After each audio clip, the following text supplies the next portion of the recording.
The day has finally come. A day we knew has been coming for, well, at least months that they've admitted to it, and probably much, much longer than that, perhaps years since we've known it was coming. But the Comixology Amazon merger has finally happened. No, not the business one that's been done for a while.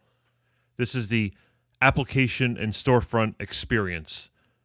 Today, February 17th, 2022, the world of comics, of digital comics at least, has changed. And they originally were going to make this move back in the fall, and they pushed it out a little bit, probably because they weren't ready to do it. A change like this is a massive undertaking from a programming point of view. I know that. I understand that. It's my job. I accept it. I can give them a lot of rope. However, there's a lot of stuff on Amazon right now that's just kind of funny. And while this may not be entirely fair, I think it is, because I gave them the benefit of the doubt back in September, October when this was being considered. And now that it's here in the real world, there's still stuff that makes you scratch your head. Hi, I'm Augie DeBleek Jr., and this is the Pipeline Comics podcast, usually taking a look at European comics from a North American perspective, which you can buy European comics in English through Comixology / Amazon Comic Store, whatever they're calling it. They actually do call it Amazon Comixology, but we'll get to that in a little bit. But we're going to talk more about, just the experience of trying to buy a comic and find a comic now at Amazon instead of the old Comixology app. Now, don't get me wrong, the old Comixology, I'm sorry, not the app, the website wasn't the greatest thing in the world. It had its strong points and it had its weaknesses, and it did look a little old and dated, but it's fine. It functioned. It got the job done. There were some very simple changes they could have made to make it better, but Amazon decided to just scrap the whole thing and bring everything inside their store. And of course, the first change that makes, the first thing you had to do in order to accept this, and it's the part that I hate the most still to this day, and I only recently, just a couple days ago, made the change, was that you had to merge your Comixology and Amazon accounts, which is a nice way of saying your Comixology account is being merged into your Amazon account. And that means the biggest change for me, at least, is that I can't pay for comics digitally via PayPal anymore. Comixology allowed you to pay with PayPal. Amazon, of course, does not, because they have their own payment system. They want you to use theirs. They don't want anyone else taking a cut. Understandable. But as someone who's, sort of his comics business and his hobby runs through a PayPal account, it's a lot easier just to keep everything there in one place, and I much preferred it that way. Now it goes on the credit card, where the wife will see it. So that's the first change. That gets me cranky to begin with. I've known it's been coming for a while, still kind of cranky. So today the switch gets flipped. Comixology.com is dead. It's no longer. You have to go to Amazon at some URL, which I'm not even sure. I haven't looked for it yet.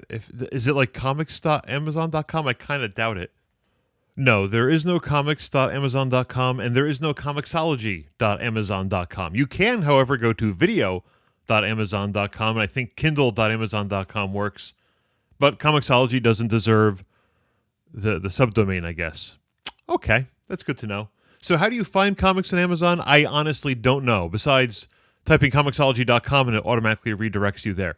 Maybe that's good enough. At least for this generation of digital readers, it will be good enough until the memory of the Comixology website goes away and the next generation can't quite figure out how to get there. Lots of little things bothering me here. The first, and this is the corporate synergy thing, whenever one company buys the other, one of the great selling points of this internally is that you can, as the British might say, make redundant certain jobs. That is, you can take the things that happen when you combine two companies and get rid of the extras, get rid of the people who do the same job twice, the second time. One of the great cost savings maneuvers of two companies coming together is that, or one buying the other outright, is that you can save money because one person can just do twice as much work. God bless America. So this is Amazon's chance to really help streamline things, and it's not working at all because Amazon/Comixology now offers no less than 3 different paid subscriptions to comics. There's Comixology Unlimited, there's Kindle Unlimited, and there's Amazon Prime Reading, which is part of your Amazon Prime subscription. Don't ask me what the overlap on those is. I don't know. I can tell you this. The Comixology Originals, the comics that they're paying for, you can read from any store. However, when you look one of them up on Amazon, right above the Read for Free button, it will tell you can read that Comixology Original if you're a Kindle Unlimited subscriber. There, it does not mention Comixology Unlimited. There, it does not mention Amazon Prime Reading.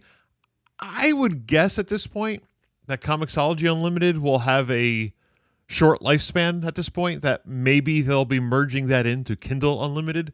That would make the most sense. Will they be willing to do that? Are they worried that it's cannibalizing the business to have two subscriptions become one in some way? Are they going to lose money? Or will they end up just with more Kindle Unlimited subscribers? Because honestly, most of the people who read comics, in fact, I'd say the overwhelming majority of people who read comics, are not avid prose readers. Comics readers get really upset when there's a page of text or just a page with a lot of word balloons on there. And yes, I'm looking in a mirror when I say that. I do read books. I do. I swear. Honestly, I do. It's just when you get in a certain mindset when you sit down to read a comic book. Unless, of course, you like Blake and Mortimer, in which case you're going to be reading a novel that just happens to be illustrated. That book is crazy. But that is a design decision on Amazon's part because they don't bother telling you, they don't have space to tell you all the different subscriptions you can possibly have to read this comic for free. There's a spot on the homepage where they display one of the unlimited books, or one of the, originals books, and it does say there, you can read this for free, if not for free, but you can read this if you're already a subscriber to this one, that one, or the other one. So it is there if you know where to look for it. My favorite part of the store, I think, is that when you click on a given issue of a comic series, it slides out from the right side of the screen the book itself, the cover. It gives you the one-click shopping experience, or you can click to find out more. Okay, I want to read through this. I want to see if this is the book I want to read. So give me more information. I click through. It reloads the page to the specific page for that specific issue. Now, first of all, it doesn't refer to this as an issue. It refers to this as a book, which is kind of weird. It's very Amazon. Comic book readers don't refer to single issues as books. Books are made up of a collection of single issues, but we don't read, a 5-book limited series where each book is only 32 pages or, 20 pages of story. That's just weird. Okay, so you get to this new page where you get all the details on that particular issue. You get a little list at the bottom of, hey, if you're interested in this series, here are all the issues. And if it's a limited series, it'll show you all the issues of the limited series. If it's part of a graphic novel collection or series, it'll give you, volumes 1 through 7, whatever it happens to be. That's all great. Here's the weird part. Once you've clicked through, once you're on that page, you're no longer in the Comixology store. You're now in the Kindle store. There is no sign anywhere else on that page, on the header, the navigation, that kind of stuff, that you're in the Comixology store anymore. You're officially in the Kindle store. And the only way to get back to the Comixology store, or the Comixology subsection, comic subsection, branded as Comixology section of Amazon, is to hit the back button. It's just kind of weird. You can't go searching for the next comic. You just can't go to the top and say, okay, show me what else is on sale. You can't do that because it's not there. You're in Kindle world now. One other interesting thing, when you go to the new releases list, which is still there, and I think this week there's like 26 new releases, again, with the design of the page, they only show so many comics across your screen, no matter how long or how wide you get your screen out to be. It stops at I think it's 6 books or so, which means they don't have very much room for the title of the book. And in fact, it usually gets truncated, especially if the title of the book includes a parenthetical after it that says Comixology Original, or it says this is the 2021 series of Batman Detective Comics. What happens there is you don't get an issue number because the issue number comes after the title of the series. So, for example, the one I'm looking at right now for this week, We Only Kill Each Other, open parentheses, Comixology, ... What issue is it? I don't know. I think I clicked through. I think it might be 3, something like that. But it doesn't tell you. There's not a separate field for what issue this is. Comic fans like issue numbers. I mean, I know the publishers like resetting them to 1 as often as possible, but again, we like issue numbers. We buy more number 1s. There's no way to tell if this is a number 1 issue anymore unless you look at the tiny thumbnail of the cover that's on the screen. I have a 27-inch computer screen here. It's still small. You're not going to know what issue it is. I think at the screen I was looking at, Iron Fist actually got an issue number because it's just Iron Fist, open parenthesis, I like this, 2022 dash, close parenthesis, number 1, open parenthesis, a 5, close parenthesis. Okay, are they expecting those 5 issues to take longer than 10 months to come out? That might actually be a smart move. That's why you'd put the dash after 2022, because you don't know when it's going to end technically. I will grant them that. But that is really, really... I mean, I know it's a programming thing, but it's kind of cynical to think it won't finish in 2022. And of course, comic journalists everywhere are bemoaning the fact that they no longer can get the first 2 or 3 pages of an issue in sample form. There is no sample pages in this. This is something that when Amazon first took over, or first floated their beta last fall, it wasn't there, and I thought it wasn't ready yet.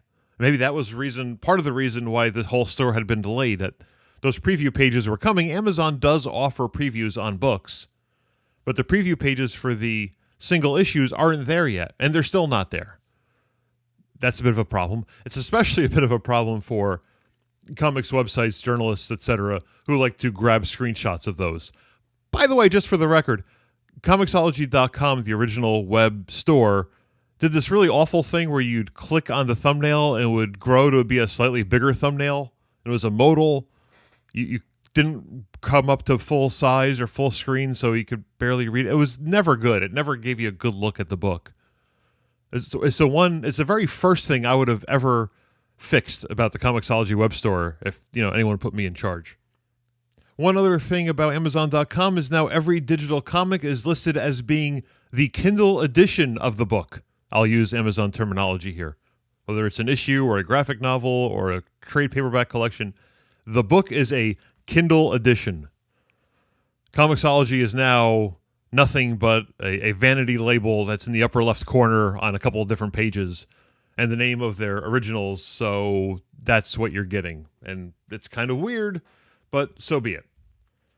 Kindle edition. Speaking of which, after I merged my accounts earlier in the week, of course, all the comics came pouring into my Kindle. I had a few books on Kindle. I don't know, a couple dozen maybe over the years that I've collected. I don't mean collect as in, being a collector type person, but just the books I've read. They've all ended up on the browser, on the Kindle app along the way. And now they've been joined by something like 1,000 comic books, and just everything is in disarray. After it finished loading, at least, it merged the series together. So, I have the most recent 30 issues of Savage Dragon on my Kindle app now, and that puts it all in one folder of Savage Dragon issue type things, thankfully. But those of you who remember when Comixology first started, remember at South by Southwest that one year, they offered the first issue of every comic, maybe it was every Marvel comic, for free if you wanted it. And I was one of the people who took advantage of that and lived to regret it, because now I've got 900 random one-off issues of books in my collection that I really honestly have not looked at almost ever, and just cluttered up the whole thing. I can learn a lesson. I'm fine, but it's there. But right now, I don't want to be that guy who gets negative about change. I'm fine with it. I understood this was going to happen someday when Amazon bought Comixology. I think, though, that it could be handled a little better. I think right now things are a bit of a mess. And I thought they would smooth out a lot of this stuff when they first announced it and delayed it last year. That hasn't happened yet. I think eventually they'll have to merge Amazon Prime with Comixology Unlimited, or Kindle Unlimited it'll be probably Kindle Unlimited gets merged with Comixology Unlimited. This way there's only 2 different paid subscription services, and that would make more sense. So I wonder where that will go, because it's just awkward to have 3 different subscription services in case I haven't driven that home enough yet today. And that's it for now. We'll continue to keep an eye on this. We'll see how things change. We'll see how things work out. I can recommend Izneo, IZNEO.com. They carry all the European comics. They carry them all in French. They carry many of them in English. The same English translations you get on Comixology, you can get on Izneo.com, as well as a bunch of American publishers, not Marvel and DC, but a lot of the independent publishers. And, I think Dark Horse is on there, and Boom, and a couple of the other, bigger non-Marvel DC publishers. They're on there. You can read stuff there. But it's a great store. It does its job well, and especially for me who likes to look at the French stuff once in a while, it's got a lot of fun stuff in there to look at. And honestly, I think their app is easier to use in many cases than Comixology's. Although I have my frustrations with that one as well. Thank you all for listening. I'll talk to you soon. Catch me on Twitter at Pipeline Comics.